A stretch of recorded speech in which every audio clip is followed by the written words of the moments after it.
പർവ്വതങ്ങൾ ഛിന്ന ഭിന്നമാകും. ചെക്കന്മാര് ശ്വാസം വിടാതെ അങ്ങനെ നിന്നു. ഉസ്താദ് പറഞ്ഞു മാത്രമല്ല കടല് ആളിക്കത്തും. ബേജാറാകഞ്ഞെങ്കിലും പോകണം. ഇതൊക്കെ കേട്ടപ്പോ ശാന്തമായ സൂചി വീണാ കേൾക്കുന്ന നിശബ്ദതയുള്ള ആ സദസ്സിൽ ഉസ്താദ് പറഞ്ഞു പത്രേ, അന്ന് അല്ലല്ലാത്ത ഒന്നും ഉണ്ടാവില്ല, അന്ന് അല്ലല്ലാത്ത ഒന്നും ഉണ്ടാവില്ല. അപ്പൊ പിന്നിലെ വെഞ്ഞിന്ന് ഒരു ചെക്കൻ സ്പീഡിൽ വന്നിട്ട് ചോദിക്കാത്തരെ അന്ന് മദ്രസ ഉണ്ടാവുമെന്ന്. ഓന്റെ ബേജാറെന്താണെന്ന് അറിയാം, സദർ ഉസ്താദ് മരിച്ചിട്ടാണെന്ന് മദ്രസയ്ക്ക് വരഞ്ഞിട്ട് കാത്തിട്ട് എന്ന പോലെ ഈ പള്ളി പൊളിക്കുന്നു, JCB വന്ന് മഞ്ചേരി പള്ളിയുടെ മിനാരം പൊളിക്കുന്നു, മദ്രസ അവതാളത്തിലാകുന്നു. ഈ പ്രതിസന്ധി മുഴുവൻ വരുമ്പോ KT ജലീലും PTA റഹീമും PMA സലാമും TK ഹംസാക്കയും Mappila സഖാക്കളും വന്നിട്ട് പിന്നിലെ വെഞ്ചിന്ന് വന്നിട്ട് ചോദിക്കുക അന്ന് ലീഗ് ഉണ്ടാവുമെന്ന്. പാവം, നിങ്ങൾക്കൊന്നുകിൽ നാണം വേണം, അതല്ലെങ്കിൽ മാനം വേണം. അത് രണ്ടുമില്ലെങ്കിൽ നാണവും മാനവും ഉള്ളവർ കുളിച്ച കുളത്തിൽ പോയി ഒന്ന് മുങ്ങുകയെങ്കിലും വേണം എന്നേ സാന്ദർഭികമായി ഞാൻ പറയുന്നുള്ളൂ. ഞാൻ ചുരുക്കുകയാണ്. കേരളത്തിൽ ഭരണം കൊണ്ട് പൊറുതിമുട്ടിയ നിങ്ങൾക്ക് അടുത്ത തെരഞ്ഞെടുപ്പിൽ ചാൻസ് വരാനിരിക്കുന്നു അല്ലേ? ഇങ്ങനെ വിലക്കയറ്റം രൂക്ഷമായ ഒരു കാലഘട്ടത്തിന് മുമ്പുണ്ടായിട്ടുണ്ടോ? തക്കാളിപ്പെട്ടിക്കൊക്കെ ഗോദ്രജിന്റെ പൂട്ടിടേണ്ടി വന്നില്ലേ? മാറ്റിച്ചേരാ എത്ര രൂപയാണ്? 40 ഉറുപ്പ്യ തക്കാളിക്ക് വരെ വന്നില്ലേ? എന്റെ അമ്മനോട് ചോദിച്ചു, മാനേത് കിലോ 10 എന്ന് പറഞ്ഞ് വന്നിരുന്ന സാധനല്ലേ? ഞാൻ അമ്മാനോട് പറഞ്ഞു 2 കിലോ 10 തന്നെ വന്നിരുന്നു, വാരി കൊടുത്തിരുന്നു. ഈ വിലക്കയറ്റം രൂക്ഷമായ സമയത്ത് ഉമ്മനോട് ചോദിച്ചു, പിന്നെ തക്കാളി ചാറ് വെക്കാൻ എന്താ ചെയ്യാ? ഞാൻ പറഞ്ഞു പഴയ മാതിരി നല്ല ഭരണം വേറെയാണ്, അതുകൊണ്ട് തൽക്കാലം എന്തെങ്കിലും 1 or 2 എടുത്ത് ഇങ്ങനെ ഉപയോഗിച്ചാൽ മതി. ഉമ്മ പറഞ്ഞു ഇതിൻ്റെ ഒരു ചൂരും മണമൊക്കെ വേണ്ടേ കുട്ടിയെ? ഞാൻ പറഞ്ഞു ചൂരും മണമൊന്നും വേണ്ട, നിങ്ങൾ ആ ഒരു തക്കാളി എടുത്തിട്ട് ആ ചാറിന്റെ ചട്ടിമൊന്നുണ്ട് ഒഴിഞ്ഞാങ്ങിക്കാളി. ഈ പറമ്പിലും ഈ ദേഹത്തിലും ഈ കേരളം എന്നാകെ ഉപദ്രവിക്കുന്ന സഖാവ് അച്യുതാനന്ദൻ, കൊടിയേരി, പിണറായി തുടങ്ങിയ എല്ലാ മൂർത്തികളും ഒരു 2 കൊല്ലത്തേക്ക് കൂടി അടങ്ങി നിൽക്കണമെന്ന് പറഞ്ഞ അടുപ്പിൽ കണ്ടിട്ടും ഒരു പൊട്ടി വെക്കും. ആ മണം മതി നമുക്ക്, വേറെ ആലോചിച്ചിട്ട് കാര്യമില്ല. രൂക്ഷമായി പോയി, ബാണം പോലെ കുതിച്ചുയരുക. ഞാൻ ചോദിക്കുന്നു, മാറ്റിച്ചേരാ ഇങ്ങനെ കറണ്ട് കട്ടുണ്ടായ ഒരു കാലഘട്ടം ഉണ്ടായിട്ടുണ്ടോ? ഞങ്ങളെ ഭരണത്തിൽ കറണ്ടിന് ചാർജ് കുറച്ചു എന്ന് മാത്രമല്ല, എമർജൻസി മുഴുവൻ കേടുന്നു. കാരണം എന്താ? ഉപയോഗിക്കായിട്ട്. എന്നാ ഇപ്പോഴോ? ഇപ്പത്തെ സ്ഥിതി എന്താ? രാവിലെ കറണ്ട് പോണ്, ഉച്ചക്ക് കറണ്ട് പോണ്, വൈകുന്നേരം കറണ്ട് പോണ്, എന്നിട്ട് കറണ്ട് കട്ട് യശാമാരിവിന്റെ ഇടയിൽ. മാറ്റിച്ചേരതിൽ യഥാർത്ഥത്തിൽ കട്ട് ഏതാ? രാവിലെ പോയതാ, ഉച്ചക്ക് പോയതാ, വൈകുന്നേരം ഏതാണോ ഇതിൽ യഥാർത്ഥത്തിൽ കട്ട്? പണ്ട് ഒരു ഡോക്ടറെ അടുത്ത് നല്ല തടിയനായ ഒരുത്തനും പോയിട്ട് പറഞ്ഞു, ഡോക്ടർ അവിടെ ഇവിടെയൊക്കെ ഒരു വേദന ഉണ്ട്. ഡോക്ടർ പരിശോധിച്ചിട്ട് പറഞ്ഞു, ബേജാറാകണ്ട, ഭക്ഷണം ഒന്ന് നിയന്ത്രിച്ചാൽ മതി. ഡോക്ടർ എഴുതി കൊടുത്തു. രാവിലെ 2 ഇഡ്ഡലി, ഉച്ചക്ക് 1 കോരി ചോറ്, വൈകിട്ട് 2 കപ്പ് കഞ്ഞി. ഇത് കേട്ട് ഈ സാധു ആകെ മൊത്തം നോക്കി. രാവിലെ 2 ഇഡ്ഡലി, ഉച്ചക്ക് 1 കോരി ചോറ്, വൈകിട്ട് 2 കപ്പ് കഞ്ഞി. പുറത്തേക്കിറങ്ങി. തീറ്റപ്രിയനായ ഇയാൾക്ക് സംശയം തീർന്നില്ല. വാതിൽ മുട്ടി. ഡോക്ടറുടെ അടുത്തേക്ക് തലട്ടിട്ട് ചോദിച്ചു, ഡോക്ടർ രാവിലെ 2 ഇഡ്ഡലി, ഉച്ചക്ക് 1 കോരി ചോറ്, വൈകിട്ട് 2 കപ്പ് കഞ്ഞി എന്ന് നിങ്ങൾ ഈ പറഞ്ഞത്, ഇത് യഥാർത്ഥത്തിൽ ഭക്ഷണത്തിന്റെ മുമ്പ് അതാ ശേഷം?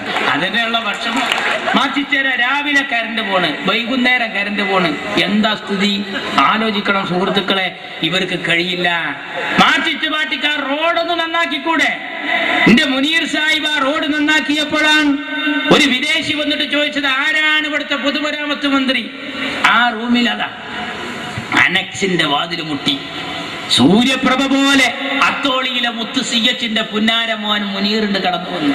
ആ വിദേശി പറഞ്ഞത് കേൾക്കണം ലീഗ് വിരോധികൾ ആരെങ്കിലും ഉണ്ടെങ്കിൽ. എന്താ വിദേശി പറഞ്ഞത്? മോനെ മുനീറെ, നിന്റെ മുഖം പോലെ സുന്ദരമാണ് നാഷണൽ ഹൈവേ എന്നാ. മാറ്റിച്ചേരാ മോനെ മുനീറെ, എന്റെ മുഖം പോലെ സുന്ദരമാണ് നാഷണൽ ഹൈവേ എന്നാ. സഖാവേ, മുനീർ സുന്ദരനാ, ഓ വല്ലാത്തൊരു സംഭവമാണ്. അതേമാതിരി ഒന്ന് എന്റെ കൂട്ടത്തിലുണ്ടെങ്കിൽ എത്ര നന്നായിരുന്നു. ഇപ്പൊ ഈ മാറ്റിച്ചേരോട് ചോദിച്ചു നോക്കാണ്, എന്താ സഖാവേ റോഡ് നേരാക്കാത്തത്? മഴല്ലേ, മഴ. അപ്പൊ സഖാവേ എപ്പോഴും കറണ്ട് കട്ടാണല്ലോ. മഴ വേണ്ടേ, മഴ. ഏതാ വിശ്വസിക്കുക മക്കളെ? ഒന്ന് ആലോചിച്ച് നോക്കൂ. ഇങ്ങനത്തെ ഒരു ഭരണം കേരളത്തിൽ ഇതിന് മുമ്പ് വന്നിട്ടുണ്ടോ? ഏതെങ്കിലും രംഗത്ത് മെച്ചെന്ന് പറയാണ്ടോ? ഞാൻ ചുരുക്കുന്നു സുഹൃത്തുക്കൾ, ഒരൊറ്റ കാര്യം പറയാം. സ്കൂളുകളെ മുഴുവൻ ചൂതാട്ട കേന്ദ്രമാക്കിയില്ലേ ഇവര്? ബുക്കില്ലാതെ പഠിക്കുന്നൊരവസ്ഥ വന്നില്ലേ?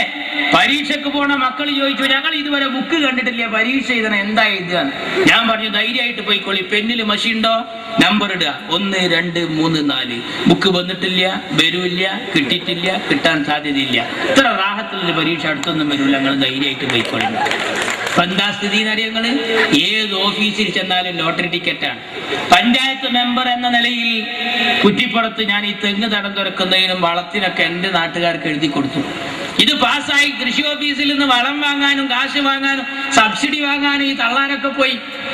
അപ്പൊ ഈ സാധുക്കൾക്കും കൊടുത്തു. ഇതൊന്ന് ഒരു തള്ള നല്ല സന്തോഷത്തിൽ ഇന്നെ വന്നിട്ട് ടൗണിൽ വന്നിട്ട് പറഞ്ഞ്, പൊന്നാരമായ എന്നെ റബ്ബ് നേരാക്കട്ടെ, എന്നൊക്കെ ജയിപ്പിച്ചത് ഒരു കാര്യത്തിൽപ്പെട്ടിന്റെ കുട്ടിയെ ഇത് എവിടുന്നാ മാറുക. തള്ളന്റെ വിചാരം 2000-ന്റെ ഒറ്റോട്ടാച്ചിട്ട് പോയ ലോട്ടറി ടിക്കറ്റാണ്. ലോട്ടറി ടിക്കറ്റാണ്. ഒന്ന് ആലോചിച്ച് നോക്കൂ. ഓഫീസിൽ മുഴുവൻ ലോട്ടറി ടിക്കറ്റ്.